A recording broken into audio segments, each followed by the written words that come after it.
ଆପଣଙ୍କ ପାଖକୁ ସ୍ପନ୍ସରସିପ୍ ଆସୁଛି ତାହେଲେ ଆପଣଙ୍କ ଚ୍ୟାନେଲ ସେ ସ୍ପନ୍ସରସିପ୍ ଦ୍ୱାରା ହ୍ୟାକ୍ ହେଇପାରେ। ମାନେ ଆପଣଙ୍କ ଚ୍ୟାନେଲ ହ୍ୟାକର ମାନେ ହ୍ୟାକ୍ କରିକି ଆପଣଙ୍କ ଚ୍ୟାନେଲ ଡିଲିଟ୍ ବି ହେଇଯାଇପାରେ। ତ ତାକୁ ଜାଣିବେ କୋଉ ଭଳିଆ। ଆଉ ଗୋଟେ କଥା ଯେ ଆପଣଙ୍କ ପାଖକୁ ଯୋଉ ସ୍ପନ୍ସରସିପ୍ ଆସୁଛି ସେଟା କୋଉଟା ରିଏଲ ସ୍ପନ୍ସରସିପ୍ ଆଉ କୋଉଟା ଫେକ୍ ସ୍ପନ୍ସରସିପ୍ ସେଟା କୋଉଟା ଜାଣିବେ।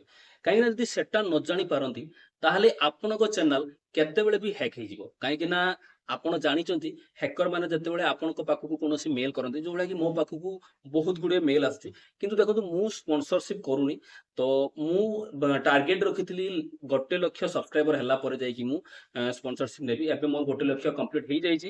ତ ମୁଁ ଆପଣଙ୍କୁ ଦେଖଉଛି, ଦେଖନ୍ତୁ ଏବେ ମୋ ପାଖକୁ ବି ସ୍ପନ୍ସରସିପ୍ ବହୁତ ଆସୁଛି। ତ କିନ୍ତୁ ବହୁତ ଲୋକଙ୍କ ସହିତ ସେ ସ୍କାମ୍ ହଉଛି, ଯୋଉଥିରେ କି ଆପଣଙ୍କର ପାଖକୁ ଗୋଟେ ସ୍ପନ୍ସରସିପ୍ ଆସିବ ଆଉ ଆପଣ ତାକୁ ଏଗ୍ରି କରିବେ। ଏଗ୍ରି କଲା ପରେ ଆପଣଙ୍କୁ ଗୋଟେ ସେ ଲିଙ୍କ ପଠେଇବ, ସେ ଲିଙ୍କରେ ଆପଣ କ୍ଲିକ୍ କଲେ ଆପଣଙ୍କ ଚ୍ୟାନେଲ